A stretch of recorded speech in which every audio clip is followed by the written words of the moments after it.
Bonjour tristesse, vous êtes bien dans le pays où Arthur a gagné des centaines de millions d'euros en vendant aux Français de la merde pure. Il était à un exil fiscal d'être une véritable ordure. Il a réussi à passer le cap, pour lui ce fut pas si dur. On est la 22e semaine de l'année, t'es plus beau, plus intelligent, plus diplômé, plus moderne que ton patron. Mais t'es né dans les années 80, le SMIC est ton avenir mon copain. Alors on va commencer la semaine avec les intempéries. Il a beaucoup grêlé et fait de l'orage cette semaine. Oh ça vous a fait votre semaine les copains. Vous étiez contents comme un orphelin qui regarde Tom Sawyer. Vous nous avez mis des photos d'orage comme si on en avait jamais vu sur les réseaux sociaux. Ne refaites jamais ça. Également, défilé de beaufs dans nos télés là. Il y a des vieilles qui disent ah oui c'est tombé d'un coup hein. Palme du plus gros beauf au mec qui avait gardé des grêlons dans sa glacière pour la montrer aux journalistes. Ah bah, vous voyez, je vous dis, des balles de pétanque.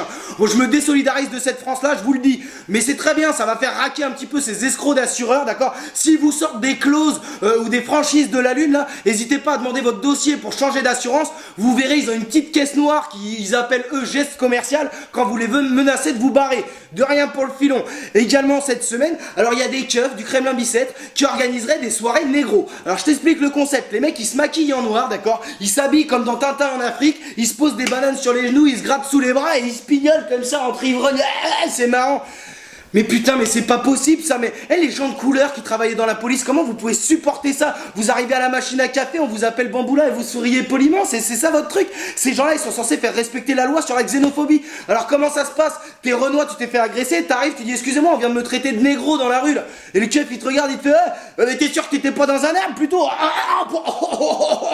Roger, tu l'as entendu celle-là? Mais je peux pas putain, quand je pense que mes impôts ils payent les salaires de ces gens comme ça, mais ça picote mon cœur de crevard. Tu crois qu'ils vont avoir un blâme, une commission de discipline, quelque chose? Que dalle, on est en France, assieds-toi sur la bouteille mon copain. Et également, il y a Nicolas Sarkozy qui a déclaré, quand on l'interrogeait sur son avenir politique, on n'échappe pas à son destin. Et arrête avec tes sentences, toi, putain, ton actualité juridique, elle s'actualise plus vite que ma page d'accueil Facebook quand il y a un match de l'équipe de France. Alors arrête de nous prendre pour des cons. Hein. Tu sais, j'ai parlé à Madame Soleil entre deux giboulées, elle m'a dit que pour ton avenir, elle voyait que des barreaux, un lit superposé et un colocataire viril. D'accord? Alors détends-toi, mon copain, déménage plutôt en Amérique du Sud. Je pense que ce serait mieux. Hein, parce que t'es quand même responsable des deux plus grosses escroqueries démocratiques de l'histoire de la 5ème République, si on compte ta bonne paye avec Kadhafi. Donc joue la profil bas s'il te plaît, ça peut plus durer de toute manière. Tu sais quoi, à part aux vendeurs de talonnettes et aux vendeurs de coke, tu manques à personne dans ce pays. Alors reviens pas, quant à ta femme, c'est pareil, la ramène pas, on veut plus voir sa gueule de loutre cirée et entendre sa voix de chat qui miaule là, c'est pas possible, elle est contre-productive pour la lutte contre les violences conjugales. Dès que je l'entends parler, j'ai le coude qui s'échauffe, j'y peux rien. Aussi, le Front National. Alors je vais vous expliquer la stratégie du Front National en 3 points, puisque les médias sont incapables de le faire.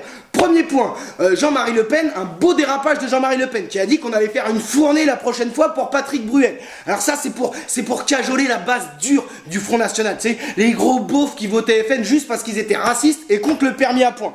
Deuxième point, ça permet à Marine Le Pen de surjouer la dédiabolisation. Mais je me désolidarise complètement de ses propos. Non, je ne sais pas ce qui est posté sur mon site, je ne connais pas cet homme-là, c'est mon père mais je ne le connais pas. Ok.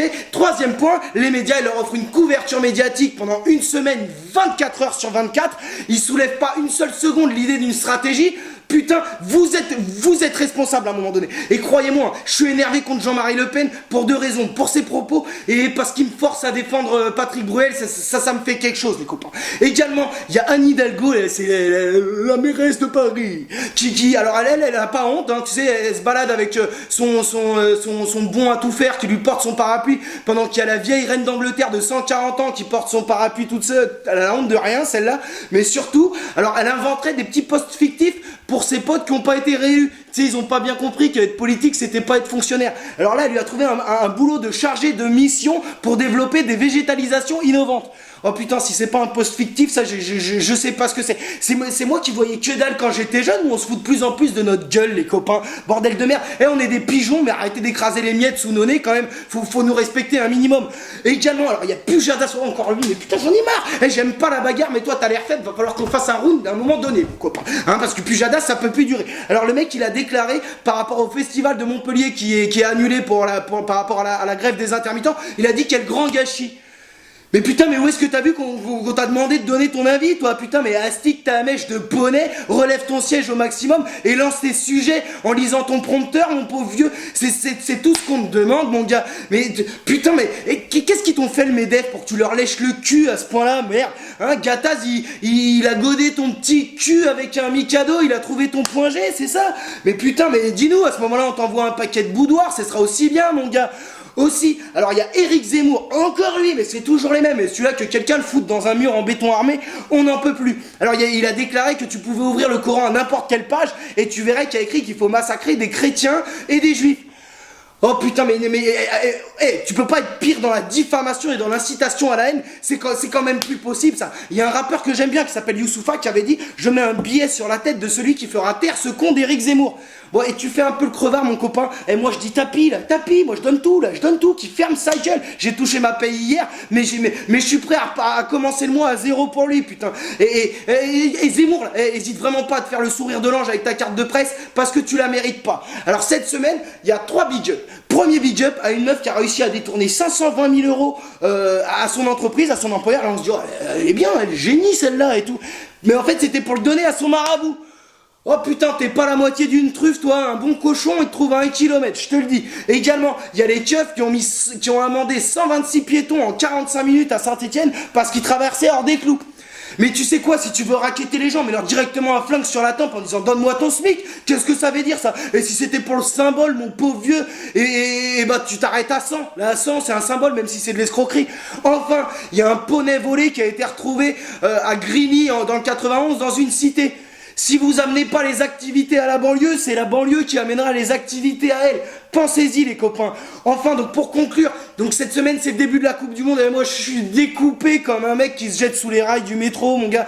Parce que à la fois, les Brésiliens, faites tout le boucan que vous pouvez, faites annuler la Coupe du Monde si vous y arrivez. Mais nous de notre côté, ça nous soulage de notre année de merde, on n'y peut rien, je me justifie, même si je t'emmerde. Ça nous soulage, tu vois, c'est des moments où on peut voir nos frères, notre famille, nos potes, où on peut occuper un petit peu l'espace public qu'on délaisse tant. Donc bon, allez, bon courage les Brésiliens, c'est la honte qu'on vous crache notre bourgeoisie au visage, mais on va essayer de kiffer un petit peu quand même. Enfin, alors attendez, je vais essayer de faire un truc. Tiens, elle est où sa gueule, celui-là? Hop, ça marche pas ma blague. Hop, fist nasal les copains. Allez, bonne semaine de merde à vous les copains.